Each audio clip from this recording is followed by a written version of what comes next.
You're here because you want to try and make some income online, you don't know where to start, and you're wondering what platform should you use. I get it because there is a lot of noise out there. There are a lot of people talking about online business, making money online, and the reason for that is because when you actually do it, it's so motivating, especially if you've replaced, like I have done, a full-time salary, and I replaced a full-time government salary as well, and I did it in about just under a year's time. So in this video, I'm going to be breaking down exactly how you can do that, what happened to me, and some little tips on what I think are going to be the best way for you to get started if you are just getting started. Don't forget to like and follow because it helps a girl out, here on the YouTube algorithm and all of that. And if you stay to the end, I'm also going to be giving you a real little treat that's going to help you straight away from the start. Now, I've actually been in online business, creating niched online businesses, digital assets for about 20 years. But like everybody, in COVID times, my businesses were hit as well. In the UK, I was told I would have to wait 8 months for a bank appointment to see if I could get what they were calling a bounce back loan.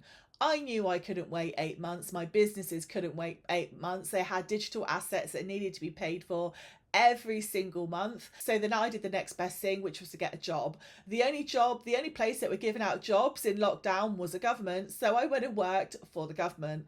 Long story short, I had to sue them for unlawful harassment and disability discrimination. I won. But I got fired for it as well. So the worst part of that was that I got fired 25 days before Christmas. Not ideal when I just lost my husband as well and I had 2 kids to feed. So I was like, yeah, I need to earn some money really fast.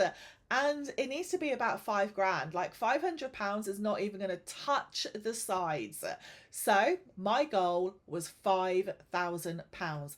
And this is what I say to you as your first step is, before you decide what you want to do, decide how much you need to realistically be earning every single month to keep your personal life going, apart, not even talking about the business. So if it's £5,000, it's £5,000. If it's 10k a month, woo, you got a lifestyle. But if it's 10k a month, it's 10k a month. Set how much you need to be earning. Now, I'm going to share with you another YouTube channel that I have. And this YouTube channel, I got monetized in 3 weeks. So this narrative that you have to be on YouTube forever and it is the long marathon and it's going to take years and years and years is not necessarily true. I mean, this channel has been quite difficult to grow, but it used to be, teaching when I used to work in teaching. Now I'm just sharing my journey from building my businesses and doing the different things that I do as an entrepreneur, which is a little bit different. But if you follow my roadmap inside my social media blueprint kit, you will learn that keeping your channel niched and focused from the start is going to be the quickest way to grow. Now, if you want to know how much I actually got paid from YouTube, that is a whole nother video. But I actually got paid more from the digital services and products that I created within my own website. So not a Stan store, not a Pensite store, not any other app, not a TikTok shop, directly on my website. So in the first month, I earned about £350. In the second month, I earned from my own digital services with my brand new YouTube channel, I earned about 1.5 grand. In my third month, it went up to about 3.5 grand. In my fourth month, I'd hit, it was over 5 grand. I think it was about £5,600. So it is completely possible. 50 years old, nobody knew who I was. It's possible. So you don't have to have a massive following in order to make money online. In order to make money online, you need to have a niched product, a niched idea, and you need to know how to create the right type of content in order to grow your audience and attract the right audience. Now, I have my own personal coaching program called the 365 Plan, where I do help people through this in all stages, from idea to tech and all the rest of it. But like anything, if you're trying to climb that mountain and somebody's already climbed that mountain 1,000 times before, they're going to probably help you climb that mountain a lot quicker, with a lot less stress and a lot less slippery slopes. So, word to the wise, do what you need to do. Now let's get on to the prices of products, because this is something not many people talk about. Should you sell a cheap product or a cheaper product? We call it low ticket, a low ticket item, £37, £47, or should you sell something that is high ticket, £2,500 plus? It depends on you. It depends on how much time you have. It depends on how much energy you want to give, and it depends on other things in your life. Example, me, I run lots of different businesses and brands. I coached about 2 days a week, and I prefer to work with high ticket because I prefer to work with business owners. I find them more serious. They also have the mindset that is required to implicate the things I'm going to be requiring them to implicate to take their business to the next growth level, to get them more finance, to help them expand their income and even their whole digital architecture within their asset structure. Low ticket means quite often people are expecting sometimes a little bit too much for a little less money. And I think we can agree at $37 or $47, that is a lot less. You can't build a business. You really can't on $47. I'm sorry, you can't. The website and your domain name is going to cost you more than that for the whole year. So I think you need to be realistic about managing your own expectations.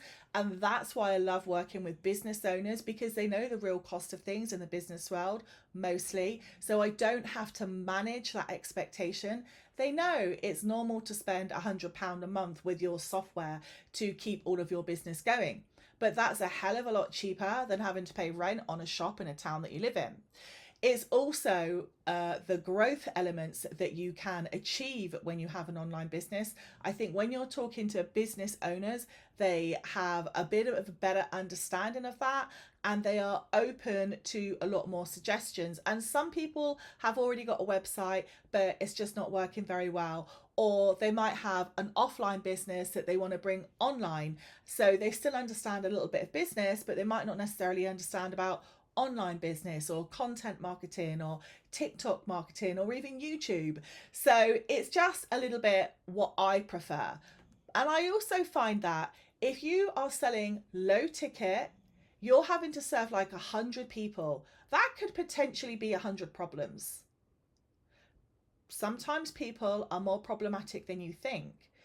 5 people, you're going to have less problems. So it just depends on what you want to be doing and who you want to serve. Now, there is a little bit of a way that you can blend this really successfully. And again, in the 365 plan, in my complete framework, I will show you how you can do that very, very successfully and comprehensively. So you're always earning that passive income, but you're still obviously operating with a higher ticket value as well, which can and definitely does minimize your churn rate. So churn rate in business is the description that is given to the percentage of the amount of people that will come into your business and then leave your business. So if you have a high churn rate, that means that you have lots of people come in and leaving your business.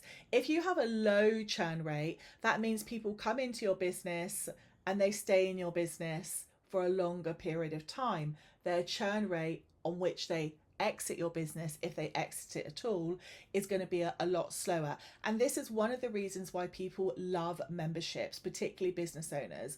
Memberships are also a lot easier to set up. They take less requirements than a full-blown course or a curriculum, but you do need to have a little bit of an audience in order to make them, I think, financially worthwhile. And you need to be prepared to spend about in the 365 plan, I think the kit is about $70 a month. So you need to be prepared to spend about that every single month so that all of the digital side of your membership is taken care of, the logins, the logouts, the online payments, the curriculums, the videos, the downloadables, and all the rest of it.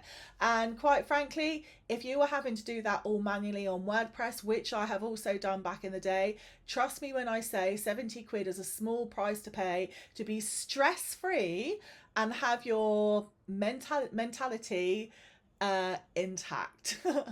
Now, I did mention a bonus, and as you've obviously got nearly to the end of the video, it means that you can concentrate for more than a TikTok, which means you're probably right to start thinking about your online business, which is why I'm going to offer you an amazing discount code on my online business bundle, which is really the starter steps. It's where you start planning out your business, where you start identifying what your niche is and how you can monetize that niche. And then if you want a little bit of a hand, you can always book a one-to-one with me and potentially even join the 365 plan. So I'm going to leave that special voucher code down below in the captions. And I hope to see you inside, where you can learn a little bit more about building your business online and doing it in the right way that's best for you. Anyway, just a quick one for you today. Let me know if this has been helpful for you. Let me know in the comments what stage you're at. Are you just beginning, or are you already an entrepreneur and a business owner and you're looking to go to the next level? And what are you doing to do that? I'm interested. Let me know. Take care, everybody. Goodbye.